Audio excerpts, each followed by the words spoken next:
કરીએ ખાસ આપણે જોઈ રહ્યા છીએ હાલ બજારમાં એનસીડીઝનો માહોલ છે અને ગઈકાલ આપણે ચર્ચા કરી. આજે હવે પિરામલ એન્ટરપ્રાઇઝિસની સબસિડિયરી જે છે પિરામલ કેપિટલ, તેમનો એક એનસીડી 12 જુલાઈએ બજારમાં ખુલવા જઈ રહ્યો છે અને આ સિક્યોર્ડ એનસીડીની જે ફેસ વેલ્યુ છે તે ₹1000 છે. આ એનસીડીમાં તમને 8.10% થી 5%ની વચ્ચે વ્યાજદર મળશે અને વધુ શું ખાસ છે આના અંદર તે જાણવા માટે આપણી સાથે જોડાઈ રહ્યા છે पिरामल रिटेल फाइनेंस ना सीईओ जयराम श्रीधरन. जयराम जी, बहुत बहुत स्वागत है आपका. Good afternoon. और सर, सबसे पहले तो थोड़ी सी डिटेल्स के बारे में जानना चाहेंगे. ग्रुप का पहला एनसीडी है, पब्लिक एनसीडी जो है वो हम देख रहे हैं, तो इसके बारे में थोड़ी सी डिटेल्स से हम शुरुआत करते हैं. ये एनसीडी हमारा खुल रहा है मंडे को 12 तारीख को और 23 तारीख तक खुला रहेगा. 200 करोड़ का इशू है और उस पर ग्रीन शू है 800 करोड़ का. इसका मतलब कि हम कुल मिलाकर के 1000 करोड़ तक कर सकते हैं. और 5 अलग अलग ऑप्शन हमने दिए हैं इन्वेस्टर्स को पैसा डालने के लिए. दो ऑप्शन 26 महीने के ऑप्शन है और फिर एक 36 महीने का, एक 5 साल का और एक 10 साल का ऑप्शन है. जहाँ तक इंटरेस्ट रेट का सवाल है, बहुत अच्छा इंटरेस्ट रेट दे रहे हैं हम आज के हिसाब से.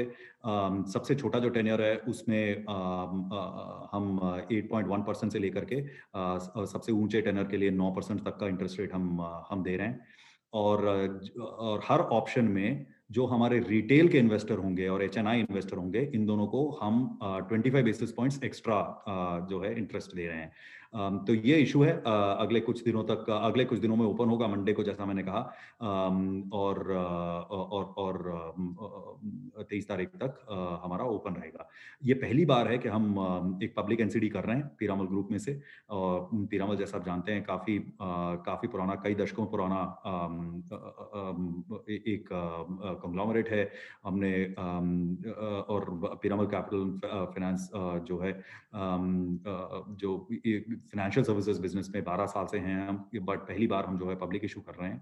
और इसलिए हमने सोचा कि थोड़ा अच्छा इंटरेस्ट रेट रखते हैं, थोड़ा सा लोगों को जो है पहली बार जो पार्टिसिपेट कर रहे हैं हमारे साथ, उनको अट्रैक्ट करने के लिए अच्छा रखें.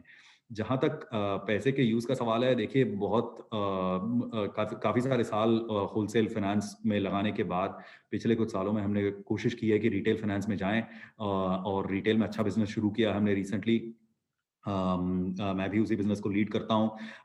हम हाउसिंग का लोन कर रहे हैं, स्मॉल बिजनेसेस के लिए हम लोन कर रहे हैं, और यूज्ड कार के लिए फाइनेंसिंग हमने शुरू की है अभी और भी बहुत प्रोडक्ट्स हम लॉन्च करना चाहते हैं. तो इन प्रोडक्ट्स को लॉन्च करने के लिए और इसमें डिमांड को सेटिस्फाई करने के लिए जो है हम अभी पैसे रेज कर रहे हैं. अच्छा, डेफिनेटली सर. अब साथ ही साथ हम ये भी जानना चाहेंगे, जो हमारा करंट पोर्टफोलियो है उसके ऊपर क्या यूजेज रहेगा, ये जो हम फंड्स कलेक्ट कर रहे हैं उसका. जी, विक्रम, पहली बात तो ये है कि अभी हमारा जो है साइलेंट पीरियड चालू है, क्योंकि इस क्वार्टर के एंड का भाई हमारा रिजल्ट नहीं छपा है. तो इस क्वार्टर के बारे में तो ज़्यादा आपको स्पेसिफिकली मैं नहीं बता पाऊंगा. पर मोटे तौर पर अगर मैं बोल लूँ तो मैं ये कहूँगा कि हमारा बिजनेस जो है, जैसा आपने कहा, पिछले कुछ सालों में ज़्यादातर रियल एस्टेट और होलसेल फाइनेंसिंग का रहा है. और पिछले क्वार्टर में जैसे आपने देखा होगा कि तकरीबन 12% हमारा बिजनेस जो है रिटेल का था.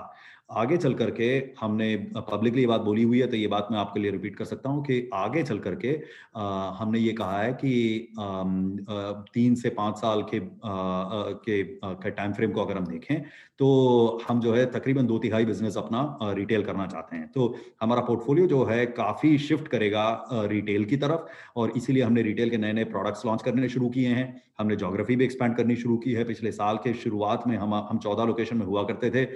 जब तक साल खत्म हुआ, मार्च आया, तब तक हम 40 लोकेशन में थे. तो हम अपनी एक्सपेंशन भी कर रहे हैं, और जैसा कि आप जानते हैं हम एक एक्विजिशन में भी इन्वॉल्व हैं. इन सब का मकसद यही है कि अगले 3 से 5 साल के अंदर जो है हम तकरीबन 2/3 बिजनेस अपना रिटेल में रखें. ठीक है सर, डेफिनेटली. साथ ही साथ हम देख रहे हैं कि जो इंटरेस्ट रेट्स हैं वो आने वाले 2-3 साल के लिए अट्रैक्टिव लग रहे हैं. तो आउटलुक के बारे में थोड़ा सा बताइए. सब्सक्रिप्शन, अगर ओवर सब्सक्रिप्शन होता है तो इसके बारे में भी थोड़ी सी डिटेल्स हमें बताइए. देखिए, हमने जैसा कहा कि हमने काफ़ी बड़ा हमें भी लगा कि हमारा इंटरेस्ट रेट काफ़ी अट्रैक्टिव है और इंटरेस्ट काफ़ी आ सकती है, इसलिए हमने काफ़ी बड़ा ग्रीन शू रखा है। तो तो कोई परेशानी ऐसे आनी नहीं चाहिए। हमारा 200 करोड़ का इश्यू है, लेकिन 800 करोड़ का ग्रीन शू है हमारे पास, तो सारे निवेशकों को मेरे हिसाब से मौका मिलना चाहिए। देखते हैं कैसा चलता है। ज़्यादा डिटेल तो जब खुलेगी तभी पता लगेगा।